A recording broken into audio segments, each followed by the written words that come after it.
What's going on, everybody? My name is Austin. You're back with BurgerFi Gaming, and we are back with Rent Device by Natalia Theodorodou. I still don't know if that's pronouncing it right. We are on Chapter 4, The Morning After, The Landmine That Is You. I believe last time we had just gotten our first case. We were investigating the case. We got to try VE for the first time. Anyway, you wake up in your bed, alone. Every time your eyes close, you see walls. Walls made of concrete, walls made of wood, walls made of razor wire that cuts you every time you breathe. They're pushing against your body. They're behind your eyelids. They're walling in your heart. So don't close your eyes. There is no sleep for you here. You find the pile of clothes you discarded before getting into bed. You look in your pockets and there it is. There a crumpled piece of paper with Eugene's address on it. It was Eugene. You didn't hallucinate that after all. It's time to pay Miss Cocker a visit. I don't usually see people without an appointment, Mr. Gaming. Miss Cocker tells you as soon as you walk into her office. She's wearing a pink-tinted glasses. She isn't wearing those in the interview you saw yesterday. My secretary tells me that you're quite insistent. She extends her hand. It's one of my many flaws, I reply, extending mine.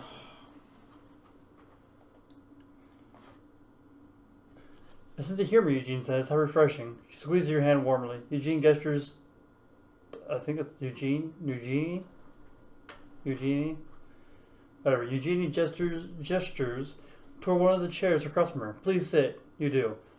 Miss Cocker's office is literally plastered with hollow posters on her campaign. She catches you studying one, showing the state as a large mother figure, arms open, embracing a crowd of small, faceless people. I believe the government should be given the power to protect its most vulnerable members, even against their will. VE is a good example, Miss Cocker says. Don't you agree? Remember the first time you heard of VE?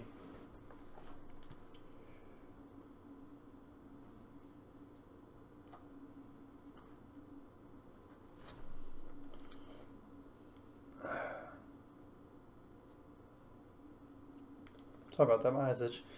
We'll go with that one. Remember those? The TV was on. You still had those back then. There was a report about VE. They presented VE as this miracle, the utter miracle that would bring people closer than ever before. It was a team of doctors together with gamers that first came up with the concept. It would usher a world of empathy, understanding, and community.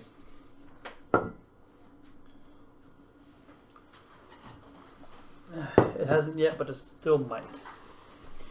Even if the reason is that someone will have to make it work so they can profit from it. Snap back to the present. Miss Cocker regards you behind her pink-tinted glasses. A faint smile on her lips waiting for your reply. Let's see here.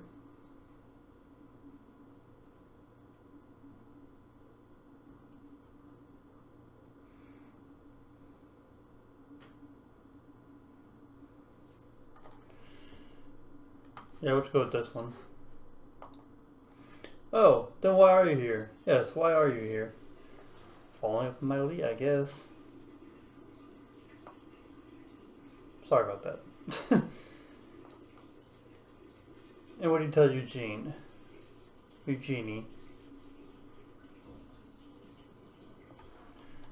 I'll be honest. What kind of information? You pull up the photos of Miss Matthews' accident and show them to her. She doesn't even glance at the charred car and the charred flesh at the ruin. So, she asks. Some people think you may be connected. She looks surprised. Is she? Connected? How?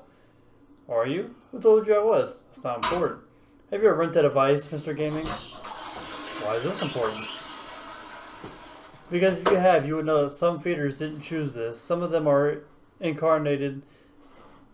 Their punishment broadcast as twisting, perverse form of entertainment. Others are incapable of consenting to it in other ways. She pauses and looks you in the eyes. Have you ever been to any of these feeding establishments? She beams you the address of a place called Cholitas. I don't know. I'm going to call it Cholitas. Go see it for yourself. There are always victims there in VE, Mr. Gaming, one way or another. Was Lloyd Matthews a victim of VE?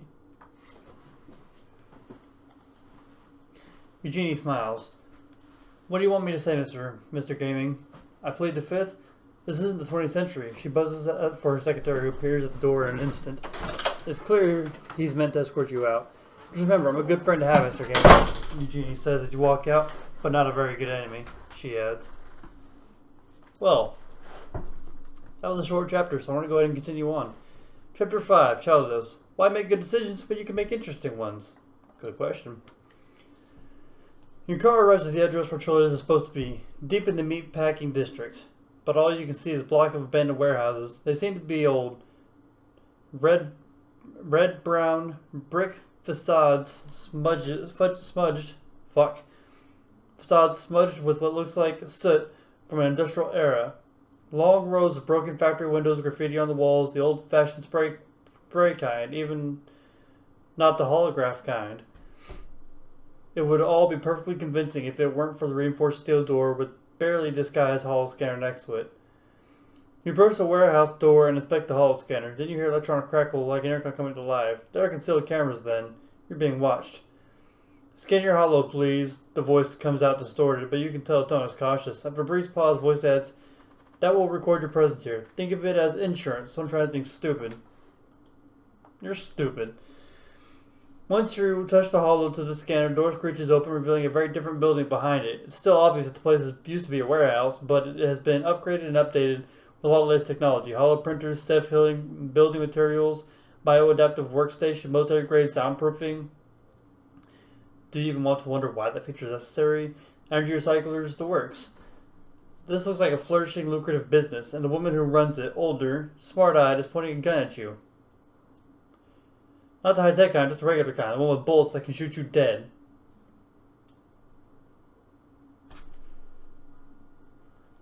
Why do I have a gun on my head? Ask Schroeder then. She glances at your ID on her hollow. I apologize for the gun, Mr. Private Eye, she says, but we can't be too careful these days. I'm not a threat, I assure you. So what are you after? She asks, still pointing the gun at you. Schroeder seems the kind of person who would appreciate honesty.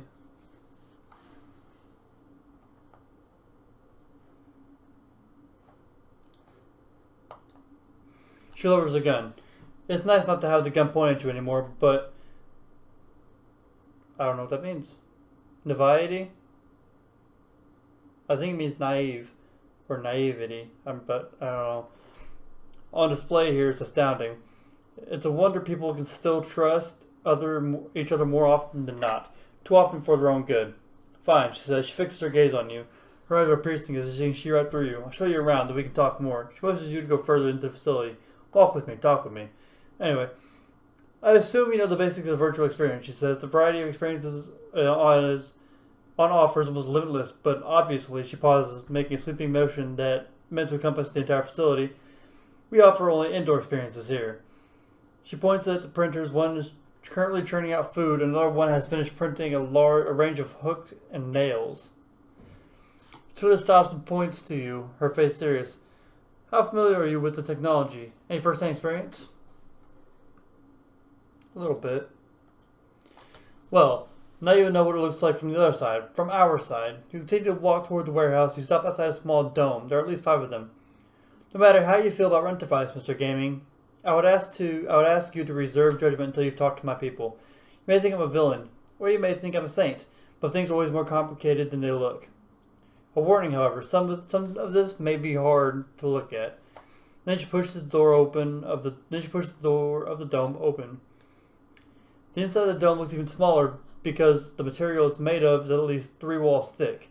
Trilita sees you looking at it and explains. The dome serves multiple purposes. For some feeders, it's about privacy, focus, getting in the zone. In other cases, it's about soundproofing. She glances at you, trying to gauge your reaction.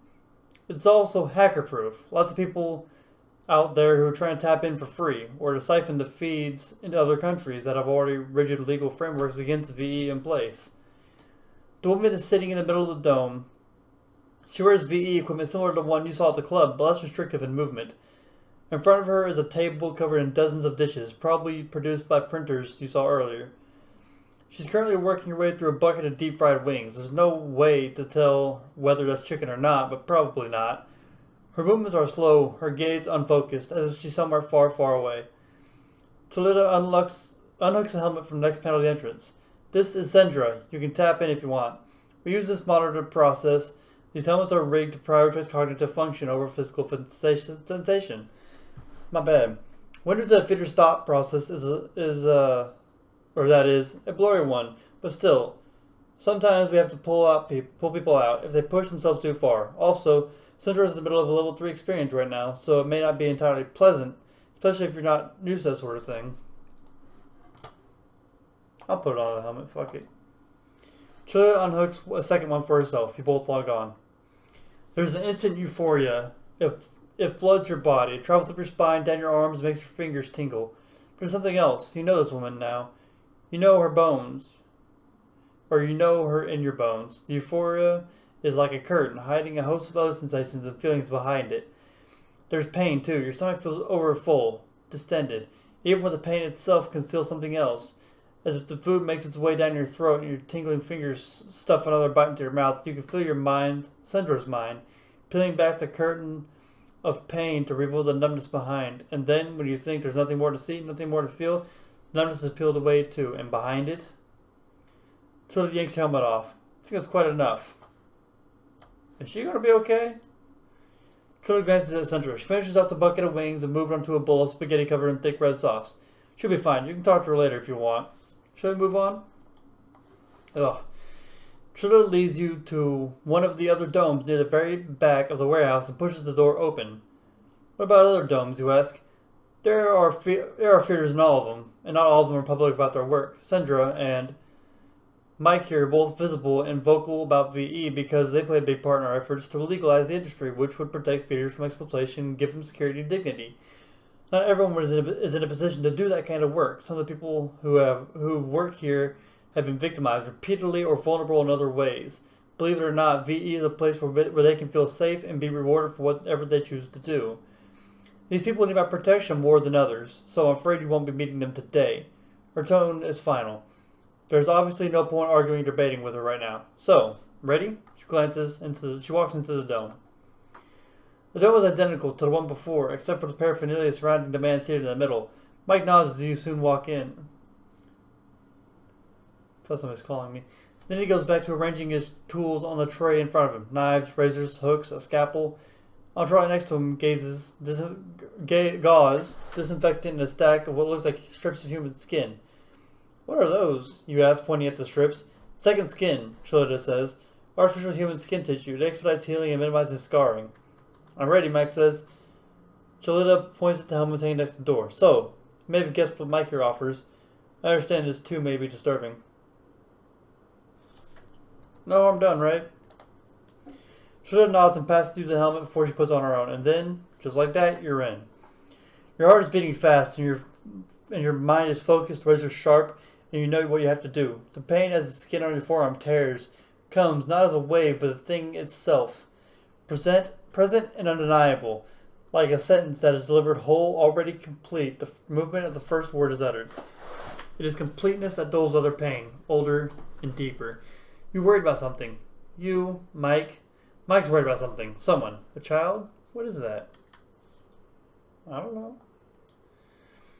Chilla interrupts the connection. Mike, she says. He looks at the razor in his hand. His eyes are dark, moist. Doesn't reply. Come talk to me later, Chilla tells him. Something's going on here. Something she doesn't want you to see. She turns to you. Come on. And herds you outside the dome. Oh, it's a long one.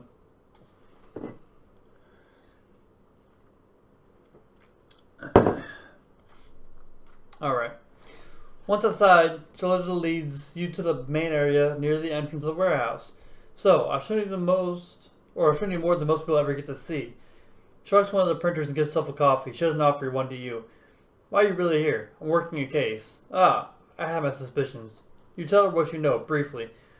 I know Lori. We all do. She used to spend a lot of time with us. She was pivotal in organizing our activist work.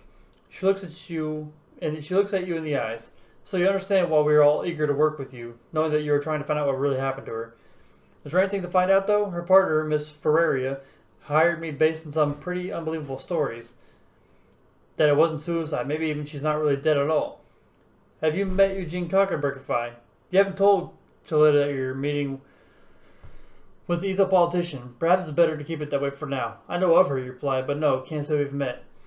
Julia takes another sip from her coffee and rubs her forehead. She takes a deep breath. Okay, so here it is. Eugene Cochran claims that her campaign is looking out for the interests of vulnerable people, both feeders and users. That's the reason she's trying to ban VE. But the truth is she wants VE illegal to keep prices up. She wants people extorting feeder shops, keeping them in business as long as she gets her cut. A ban would simply mean her cut gets larger. How do you know this is true? Because she makes offers to other establishments. Friends of mine. Right now, VE exists in a gray area that already worked in Eugene's favor. If it is banned, then her profits will skyrocket. So will yours. Tulita chuckles sadly. Only if she permits it, and only to the extent that she likes and her likes tolerate our existence and exploit it for their own gain. Besides, do you think I'm in this for profit? She spits the words out like something dirty. She shakes her head and continues before you have a chance to respond. I've already said too much. Sandra and Mike should be finished now. Perhaps you'd like to have a chat with them instead. I believe they'll make my point, and for me will. I believe they'll make my point for me better than I ever could. I'm gonna talk to Mike. Yeah, probably more to see. If I can push that. There we go. Tulita hesitates for a moment, then she relents and motions her hand towards Mike's dome. Be my guest, and show yourself out when you're done. She looks at you, and if you're in this for the long run, come back tomorrow. There's more to see. You knock lightly on the door of the dome, which you soon realize is a silly thing to do because the thing is supposed to be completely soundproof, so you push the door open and walk in. Mike is still sitting in the middle of the dome, but he's no longer hooked to the VE equipment. He's disinfecting and dressing his wounds, naked from the waist up. His forearms are almost entirely covered in second skin. It's not a pretty sight. You came back, he says. Hi, I'm Berkify, you say. I know who you are. What was that earlier? About a child. Mike shakes his head instead silent. Tulita was in a hurry to get me out of here. Why? You ask. He doesn't reply. He runs his hand over the VE tech behind him. Critics call this rent device, he says. Glorifying addiction, packaging it, selling it, that sort of thing. He starts applying an ointment on a wound on the back of his shoulder. It's hard to reach. I'll help him out. Mike looks at you, thinks about it for a moment and nods, passing the ointment. You walk around the VE equipment, stand behind him. The wound is deep, probably made with a hook that pierces flesh through and through. You apply the ointment as gently as you can. The muscles on his back ripple and he takes a sharp breath and doesn't make a sound. Sandra and I call it rent a pain, he continues. Rent a despair, rent a relief, sometimes even rent a hope. He chuckles. Comes out more of a sob. Look at me getting all sappy. He studies the scars on his arms. The new ones are concealed by second skin, but you can see a semi-healed one next to others. Older ones. So many older ones. Why do you do this to yourself? Mike stares at you for a moment. Atonement, he says. That and making wounds that can actually heal. You both keep silent for a moment. The child, it's my user. She's been tapping into me for some time now. Coming back more and more every time. I think she's a minor. She? I thought you're not supposed to know what kind of information about your users. Right, I don't. I meant they. I think they're a minor. I got feedback again today. He rubs his face trying to wipe away something dark and sticky. I felt their rage, their anguish, their fear. He said again, I think the kid wants to die. If you really think your user is minor, shouldn't you report it? They'll go elsewhere, getting something worse maybe. So what are you planning on doing? He stays quiet for a while, motionless, lost in thought. I hit the max of my pain tolerance earlier today because the kid kept asking for more, he finally says. I spent years not knowing what my limit was. Today I found it. He obviously has more to say, so you wait for him to come to it in his own time. I'm going to finish it, he says. What do you mean? I'm going to take it all away. Is what I'll do. So she doesn't have to. Not this time, not again. At the moment, you're huddled with an urgent call from your ex-wife. It has a message attached. Your son needs you.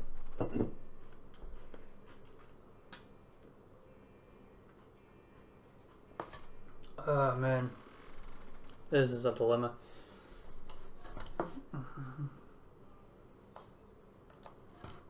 We'll go to the second one. Mike stops what he's doing for a moment. What's it with you? Why would you even want to help? I get this guy. I've been where he's been. You really do get him, don't you? Even so, he says. What else is there to do? There must be some other way. Can't we locate the user somehow? Connections are encrypted. Only the police have those kind of resources, or really expensive hackers, like 500 credits expensive, if not more. 500 credits. That's a month of child support.